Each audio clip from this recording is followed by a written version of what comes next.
Ricordare il passato, abbracciare il presente e anticipare il futuro. Questa è la missione di Calcio Napoli 24 TV. Dal collega in conferenza al tifoso al lavoro, all'ultras in curva agli appassionati nei bar o al gossip dal barbiere, passando per il supporter oltreoceano. Aggregazione, gratis, live, sempre e ovunque. Calcio Napoli 24 TV sarà la prima community mondiale che supera le barriere geografiche e i confini del web. Un progetto completamente dedicato ad una squadra di calcio H24, perché la fame di sapere non dorme mai. Affidabilità, competenza e velocità. Saremo sempre al tuo fianco, su PC, device mobile e in TV. Saremo il tuo buongiorno prima del caffè e la buonanotte prima di sognare le vittorie della tua squadra del cuore. Prenderemo per mano la squadra accompagnandola in casa o in trasferta, nella gioia delle vittorie o nel passo falso delle sconfitte, al di là del risultato. Calcio Napoli 24 TV, mai più senza.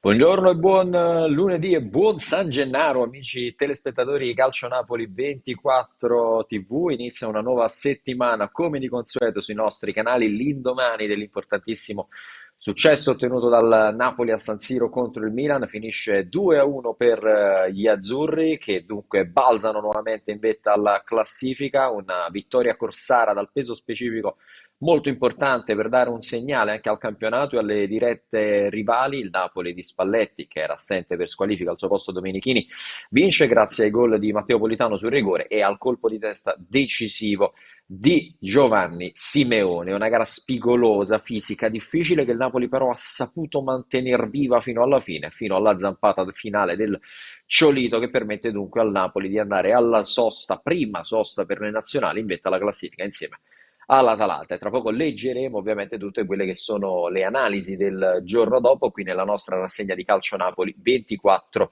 TV. Innanzitutto buongiorno a tutti voi e buon San Gennaro nuovamente da parte di Riccardo Catapano. Con me c'è il nostro Giacomo Ferrone in cabina di regia, che tra poco ci porta al touchscreen per visionare quelle che sono le prime pagine dei quotidiani sportivi e poi tutta l'analisi di Casa Napoli su quello che è successo ieri, che abbiamo commentato ieri, gli aspetti calcistici, ma non solo, perché c'è un tema sul quale poi noi vogliamo porre ancora una volta l'accento per quanto successo invece all'esterno dello stadio di San Siro. E allora, caro Giacomo, direi di andare subito al touch per vedere quelle che sono in realtà le prime pagine dei quotidiani sportivi. Eccole qua. Partiamo dalla Gazzetta. Canta Napoli, rabbia Milan, rigore con il VAR e Simeone, Spalletti è primo, Pioli, se giochi così bene non puoi perdere. Due traverse, il diavolo cade dopo 22 gare interne, e pensate un poco che il Milan non batte il Napoli a San Siro dal 2014. Sono praticamente ormai 8 anni che il Milan non batte il Napoli a San Siro, questo per far capire anche la dimensione che sta acquisendo il Napoli. Gli altri risultati in taglio alto della Gazzetta: la Lazio riparte da Immobile, Iconè Gonzalez invece per la Fiorentina che respira, l'Atalanta invece beffa la Roma all'Olimpico. In questo caso i nerazzurri vincono 1-0 e sono proprio in vetta alla classifica insieme al Napoli. Terza in classifica invece la sorprendente Udinese, che ha battuto l'Inter 3-1. Inter e Juventus sotto accusa i due tecnici Allegri e Inzaghi, perché se da una parte Inzaghi perde 3-1 a Udine, addirittura la Juventus perde 1-0 a Monza. Prima storica vittoria in Serie A della squadra del presidente Berlusconi. Allegri solo e confuso, tradito da Di Maria, il Monza fa la storia, Inzaghi flop, coi cambi, colpa mia, 40 giorni per risalire, Udine sogna e adesso la sosta per le nazionali servirà soprattutto a Inter e Juventus per serrare un po' le fila. In taglio basso invece la MotoGP, Bastianini vince, Bagnaia a -10 da Quartararo che ieri cade, Ducati con vista sul mondiale, Ducati che per il terzo anno di fila vince il mondiale costruttori, riaperto quello piloti. Noi invece trasferiamoci sulla prima pagina del Corriere dello Sport perché comanda Kvaratskhelia,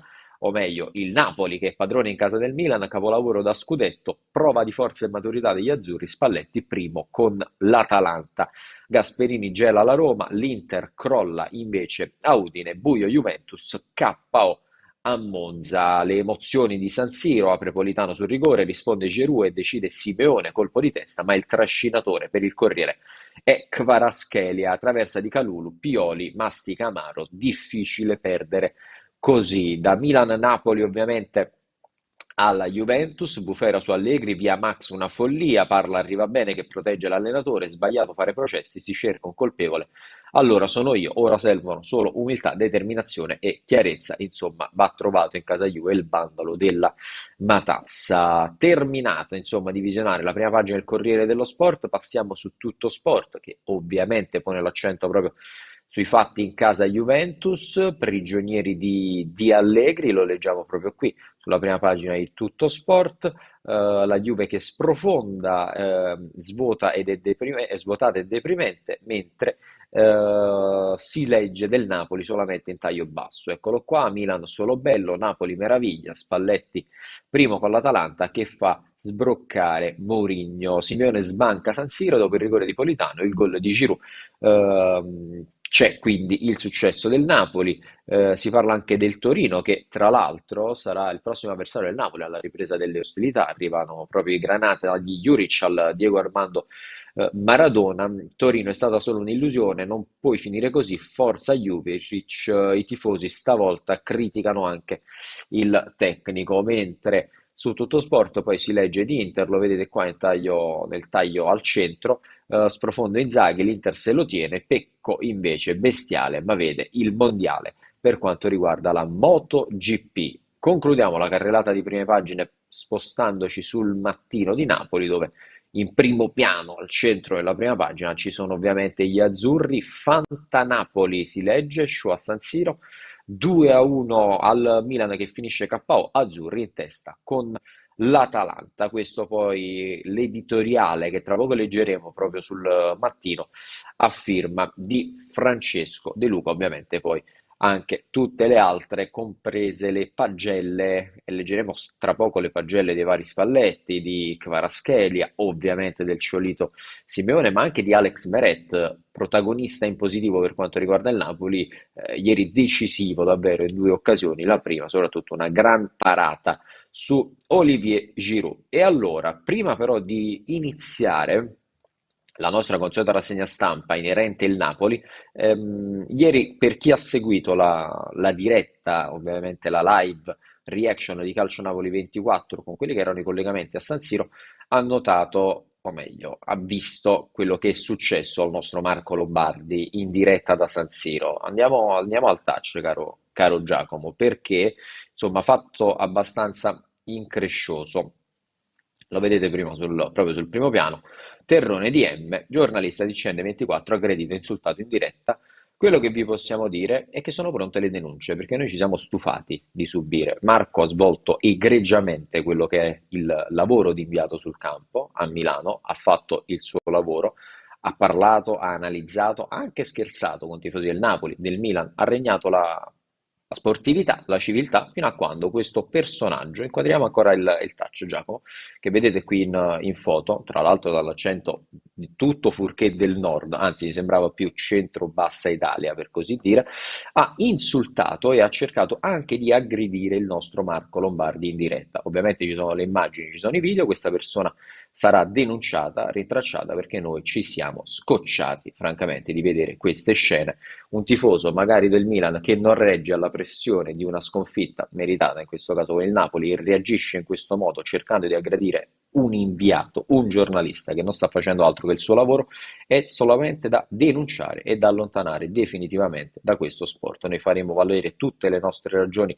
in tutte le sedi possibili ed immaginabili, ovviamente solidarietà al nostro Marco Lombardi che è stato perfetto, straordinario nel gestire la situazione, ma noi ci siamo scocciati. Anzi, invito tutti quanti voi, qualora doveste vedere delle scene del genere, e purtroppo le continuiamo a vedere, a prescindere da quelli che sono i cori poi razzisti, i cori inneggianti il Vesuvio o altro, ad intervenire, perché non ne possiamo più. Noi vogliamo parlare di sport, vogliamo parlare di analisi oggettive, non far parlare questi imbecilli che non sono neanche tifosi, sono dei frustrati perché? Perché non riescono a scindere quello che è un risultato sportivo dalla frustrazione magari delle proprie vite.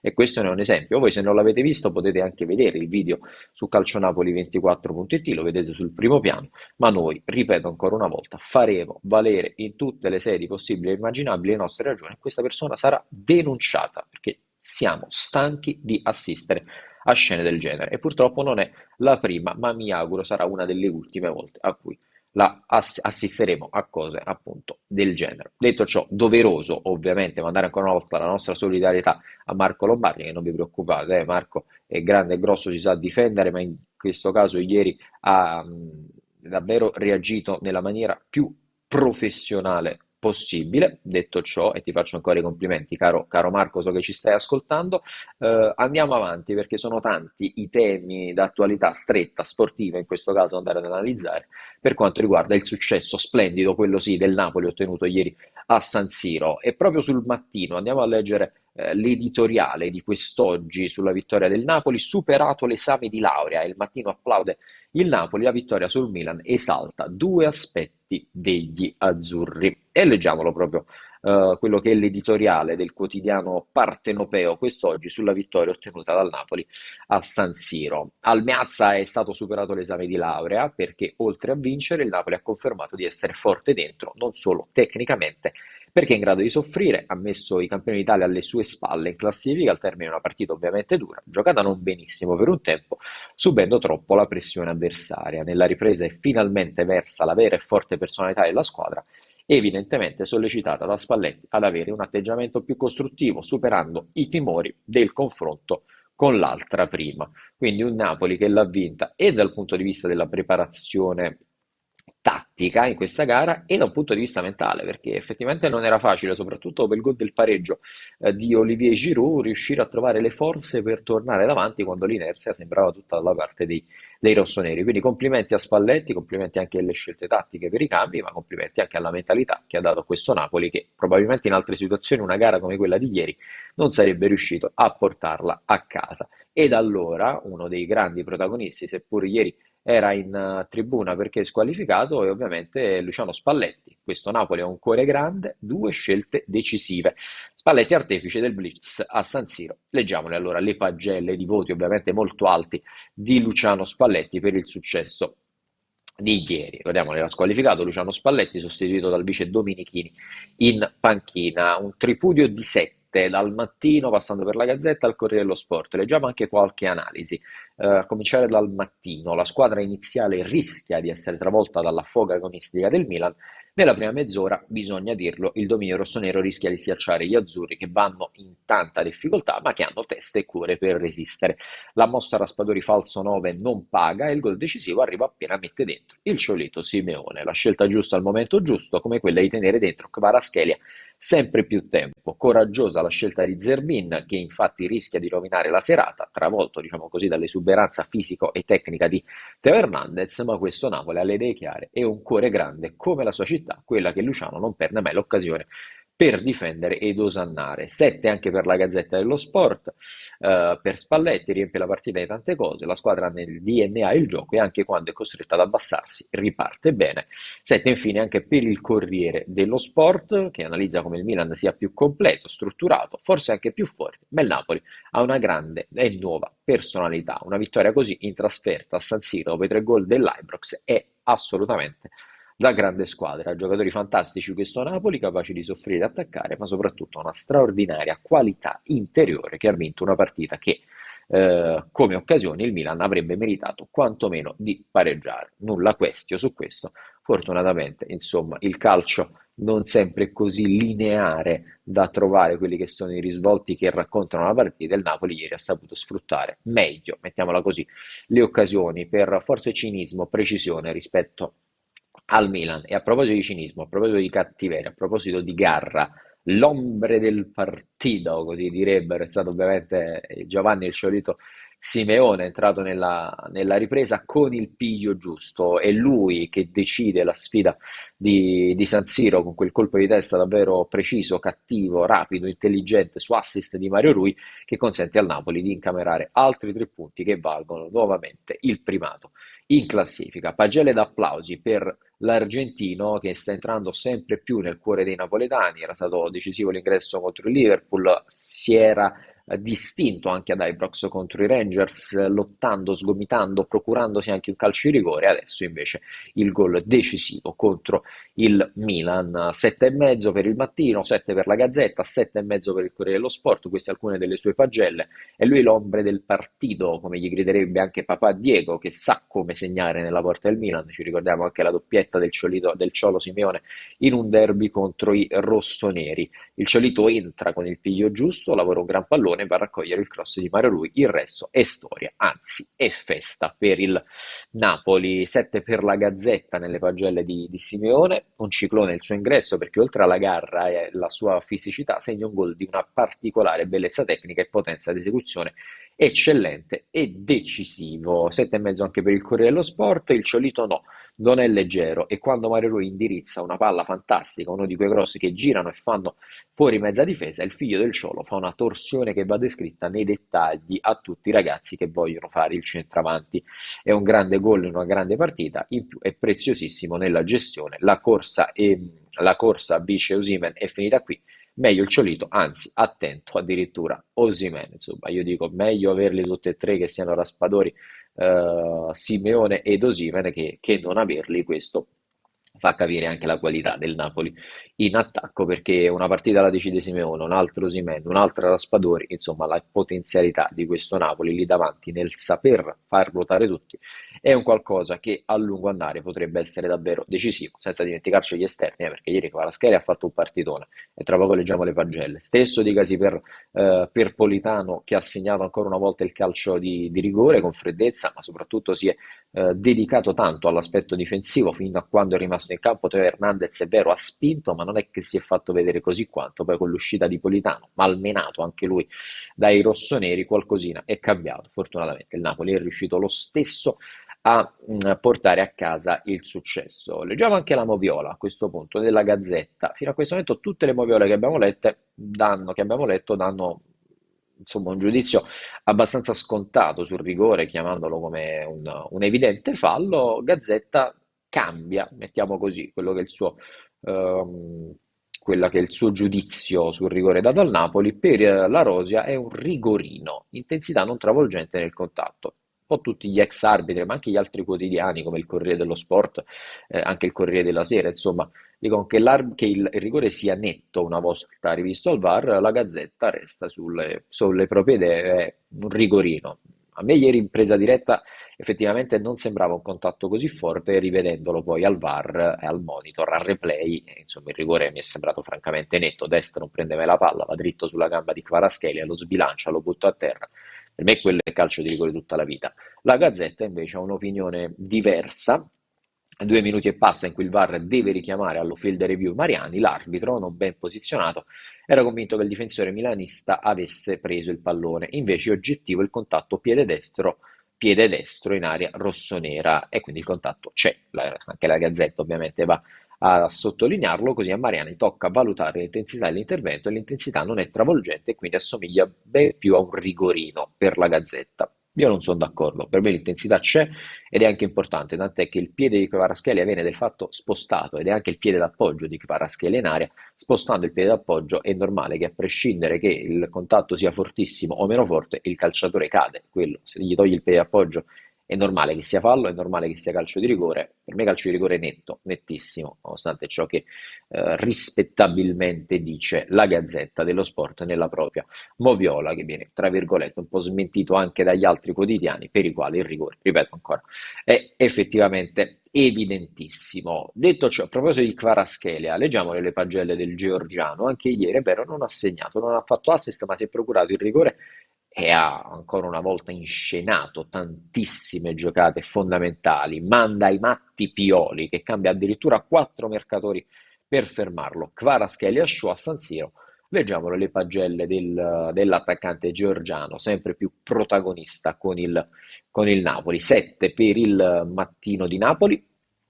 Eccoci qua, manda ai matti Pioli che in una sola partita gli deve cambiare quattro marcatori, ci va di mezzo destra che lo atterra in area e regala il calcio di rigore. 7,5 invece per il Corriere dello Sport, due gialli procurati di rigore, la sua partita è tutta una sterzata, destra, sinistra e via, faticano a prenderlo, ci riesce solo Calabria, ma ammonito Pioli lo sostituisce alla fine del primo tempo, lo stesso Pioli poi dice che Calabria ha accusato un problema muscolare, per questo è stato tirato fuori insieme a Kier, fatto strano, erano i due ammoniti del Milan nel primo tempo.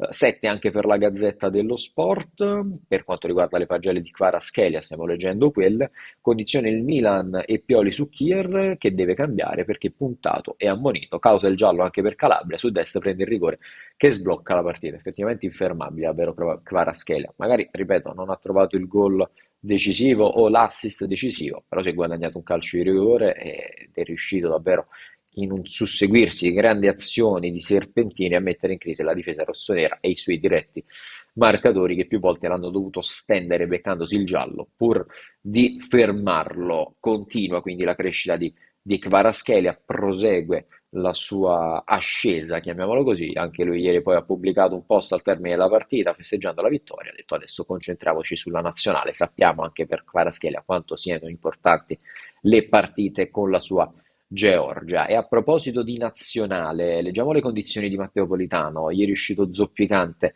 nel secondo tempo dopo aver segnato il calcio di rigore. Politano che è stato convocato da Mancini con la nazionale, ma per la Gazzetta dello Sport la sua convocazione potrebbe essere addirittura a rischio. Ecco perché Politano rischia di non esserci con la nazionale. Oggi visita Coverciano, leggiamo le ultime sull'infortunio di Matteo Politano, proprio dalla Gazzetta dello Sport. Roberto Mancini potrebbe essere costretto a rivedere la sua lista dei convocati per le due gare di Nations League contro l'Inghilterra e contro l'Ungheria, visti anche i problemi fisici accusati ieri da Lorenzo Pellegrini della Roma e appunto da Matteo Politano del Napoli. Entrambi i giocatori saranno comunque oggi a Coverciano per gli accertamenti del caso e solo dopo il CT deciderà se e con chi sostituirli. Al posto di Pellegrini potrebbe essere richiamato Zaniolo, ipotesi invece Caprari o Zaccagni come alternativa a Politano qualora non dovesse farcela, quindi staremo sintonizzati ovviamente su Coverciano in attesa di quelli che saranno poi gli aggiornamenti per le condizioni fisiche di Matteo Politano. Intanto siamo arrivati al termine della nostra rassegna stampa, continuiamo ad andare al touch però. Giacomo, perché sono tante le notizie che potete trovare ovviamente su calcionapoli24.it. In primo piano, ancora una volta lo ribadiamo, quello che è successo ieri sera di inaccettabile a San Siro con il nostro Marco Lombardi inviato a Milano, che è stato di fatto aggredito verbalmente e quasi anche fisicamente da un ignorante lì fuori che lo ha chiamato Terrone, che ha provato insomma anche arrivare allo scontro fisico. Fortunatamente altri passanti lì fuori hanno allontanato l'aggressore di fatto del nostro Marco Lombardi, che ha gestito davvero la situazione con grandissima professionalità. Siamo stanchi di tutto ciò per noi giornalisti, ma non solo, anche per noi napoletani in generale, e per tutti coloro che devono subire delle vessazioni unite a partite di calcio, è qualcosa del quale veramente siamo stanchi e ci difenderemo e faremo valere le nostre ragioni e quelle di Marco Lombardi in tutte le sedi opportune. Sono pronte le denunce per questi personaggi, perché è il momento di dire basta a scene del genere. Si parla di calcio, si parla di sport, non si possono sfogare le proprie frustrazioni, le proprie delusioni di vite che magari non erano quelle che sognavate, ma non è un nostro problema. Siamo stanchi. Restate fuori dallo sport, restate fuori dal calcio, lasciate lavorare chi merita, come il nostro Marco Lombardi. Dunque faremo valere ancora una volta, lo ripeto, tutte le nostre e le sue ragioni e denunceremo questo personaggio del quale non sentiremo assolutamente la mancanza. Detto ciò, tutti gli altri temi su calcionapoli24.it, le parole di De Laurentiis, il tweet di congratulazioni, ancora altre pagelle, anche quelle di Raspadori, di Meret, di Kim, lo sceicco Altani che addirittura esulta dopo la vittoria a San Siro, Forza Napoli, il gol di Politano ripreso in diretta dal settore ospiti, insomma trovate davvero di tutto e di più su calcionapoli24.it, compresa poi quella che è la classifica della Serie A, che la vedete qua. Ovviamente la dobbiamo aggiornare perché il Napoli è ancora a 14, in realtà il Napoli è a 17, ma adesso provvederemo subito ad aggiornare anche questa classifica e di tutto questo e tant'altro continueremo a parlarne più tardi, a partire dalle 12 fino alle 14 con Calcio Napoli 24 Live, come sempre in diretta sul canale 79 del Digitale Terrestre, ma anche sul nostro canale YouTube, al quale vi invito ad iscrivervi e ad attivare la campanella in alto a destra per ricevere tutte le notifiche. Termina qui la nostra rassegna stampa, grazie infinite a Giacomo Ferrone in cabina di regia, un saluto e ringraziamento a tutti voi da parte di Riccardo Catapano che vi augura buona giornata e buon proseguimento su Calcionapoli 24 TV.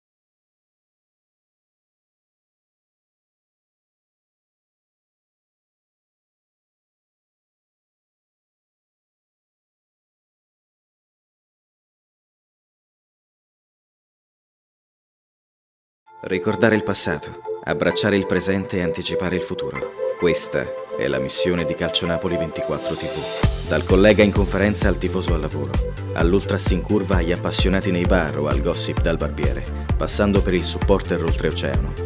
Aggregazione, gratis, live, sempre e ovunque. Calcionapoli 24 TV sarà la prima community mondiale che supera le barriere geografiche e i confini del web. Un progetto completamente dedicato ad una squadra di calcio H24, perché la fame di sapere non dorme mai. Affidabilità, competenza e velocità. Saremo sempre al tuo fianco, su PC, device mobile e in TV. Saremo il tuo buongiorno prima del caffè e la buonanotte prima di sognare le vittorie della tua squadra del cuore. Prenderemo per mano la squadra accompagnandola in casa o in trasferta, nella gioia delle vittorie o nel passo falso delle sconfitte, al di là del risultato. Calcio Napoli 24 TV, mai più senza.